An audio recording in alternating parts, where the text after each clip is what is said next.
Alright, let's do this one more time. My name is Malcolm Carford, and for the last however long, I've been YouTube's one and only Spider-Man. Yo, what's good, y'all? Let's get into this Across the Spider-Verse review. I am very excited. So, I just got back from seeing Across the Spider-Verse, and I gotta be honest with y'all, this movie was absolutely fantastic.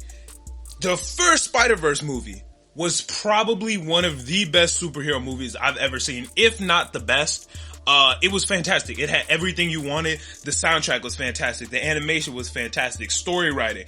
Everything you got in the last Spider-Verse movie, you got it in this one, and even better. I do not think that it's a bold statement to say that Across the Spider-Verse was better than Into the Spider-Verse. This movie was good as hell, y'all. I knew it was gonna be good, but I didn't know it was gonna be this good. Sequels to movies can be a little touch and go because there's a couple mistakes that they could fall into with going too hard on certain tropes or doubling down on things that went well and neglecting other things. But no, I honestly think that they took every aspect of the last movie and improved it the perfect amount. This movie was great. I loved every single second of it. Now, one of my favorite things from Into the Spider-Verse was the animation. The animation was so good, and I had never seen animation like that before. And since Into the Spider-Verse, a lot of movies have been trying to copy that same sauce and swag that they got. I'm sure y'all have seen it. There's been a bunch of Into the Spider-Verse clones that have come out since Into the Spider-Verse, but they took what they did and upgraded. They added even more animation styles. They made it even more like fluid. Like it worked exactly how it was supposed to, and man, was it good. The animation was so good, and just the movie in general was cinematic as fuck. I went and watched it with my homie Noah, and there were multiple times where I leaned over and I was like, yo, this is incredible. Like, it's to the point where you could take almost any scene, and this is no exaggeration, you could take almost any scene from Across the Spider-Verse, screenshot it, and make it a wallpaper, because every frame of that movie was art. The backgrounds were so incredible, so well thought out, well designed, just the way that the camera was angled, it was incredible. Like, this was one of the most cinematic movies I've seen ever, honestly. And then hand in hand with how cinematic it was, just the choreography was really good. There was a lot of action scenes where they were swinging through the city or running or fighting. And the choreography was just incredible. I felt like they did a really good job of capturing gravity. Sometimes when you're watching animation, it's hard to like properly capture gravity. And I think they did a really good job of capturing like momentum and gravity and all of that to where it felt realistic, but it still felt comic book like. It was really cool. Now, the animation was incredible, and while that was one of my favorite parts of the movie, I think that my favorite part might just be the story. Sequels are hard to get really good stories because sometimes it feels like you did it all. It feels like you did the perfect story, it got wrapped up where it needed to be, and there's not anything else you can do. But in this movie, they really took it into a realistic direction. A lot of the character arcs between Miles and his father, Miles and his mom, Gwen and her family, Miles and the other spider people, they had a certain level of weight to it, but it felt very realistic. Those family dynamics and the bonds that they had and like the tension that was coming from those, it didn't feel forced. It didn't feel unrealistic. It all felt very real and relatable.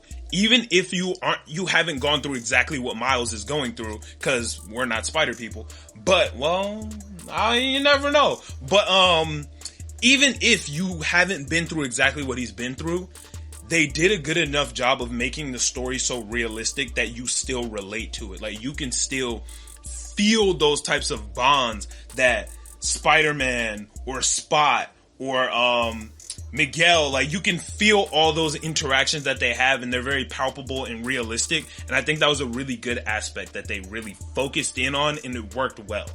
And in that same breath, they did a good job of also developing Gwen's story in the same sense. While in the original Spider-Man movie and in this one, she's a background character, not a background character. She's a side character. She gets a lot more development in this movie, but it doesn't feel forced. It feels very realistic. She got a more prominent role, but not to the point where it overshines Miles or even feels like we're wasting screen time. Sometimes in sequels, they try to go too heavy on like a fan favorite character and you kind of lose sight of what the story is actually about. But they melded Gwen and Miles' stories together so well that both of their character arcs are intertwined perfectly.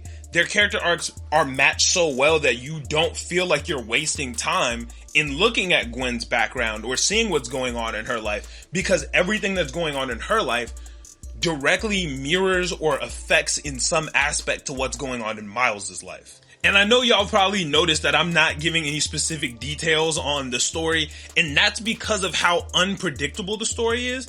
I would much rather you guys go see it yourselves to understand what's going on, because there are some plot twists in this movie that are completely unpredictable, feel realistic and natural, that I don't want to give away, because god damn, that shit was fantastic. Every single time there was a twist or a turn that I just wasn't ready for, that shit was hidden. Man, this was just a good ass movie. And I've said it many, many times. A superhero movie is only as good as its villain. And if you guys watch me reacting to the Spider-Man trailer, I said that it feels like Spot isn't going to be the main villain in the movie. And I was right. Because Spot wasn't the main villain. He did matter, and he's going to be much more important in the next part of the movie. If y'all didn't know, there is another part, but I'm sure we all knew that already. Miguel, who was the main antagonist, he wasn't a villain, but the main antagonist in the movie, did an incredible job of making us feel things, of making us enjoy him, and he was such an interesting character. Even now, there's still so many things that I want to know about his backstory, about his goals, about his even about his powers. Like, there's so many things that I don't know, and yes, I do know a lot of the Spider-Man lore, but I didn't know Miguel was a vampire. I don't know enough about that, and I do want to learn a little bit more. But I think I'm going to wait to watch the next movie to learn more. I don't think I'm going to do any independent research on that one. But Miguel was just a really good antagonist, and I really fucked with him. I fucked with Spot too. Obviously, we're going to see more of him. And we going to see a little bit more of that secret third villain that we ended up getting at the end. That shit was crazy. But there were just so many twists and turns and characters and versions. Like, bro, there were just so many versions of Spider People, and they were all individual. They were all cool as shit. Like, I mean, y'all see I got the poster back here of all the different Spider People. Like, it was just cool as fuck. Honestly, out of all the Spider People in the movie, I gotta keep it a stack with y'all. I think Spider-Punk had to have been my favorite. That dude had sauce. His fit was cold as hell. His swag was cold. Even when he took off the mask, bro just had drip. Spider-Punk had to have been the coldest Spider-Man in that whole movie. I did also like the Indian Spider-Man. My bad for not remembering his name. But there were some dope-ass Spider People in that movie, for real. And the Easter eggs from other Spider-Man. I got to see my favorite Spider-Man, the Spectacular Spider-Man from the comics. We saw Andrew Garfield. We saw Tobey Maguire. They referenced Tom Holland. We really got to see damn near every version of Spider-Man that you could have asked for. If you got a favorite Spider-Man, there is a 99% chance that he was in this movie.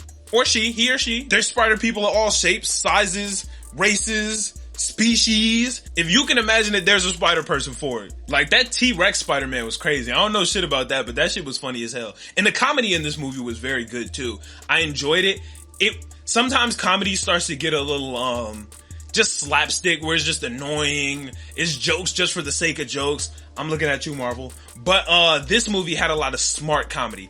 All the jokes were placed perfectly well to where it was smart, it was funny, it was entertaining, and I always was just looking for another joke. It wasn't too much, it worked perfectly. I really did enjoy the fuck out of this movie. I think this was one of the best movies I've seen in a really long time.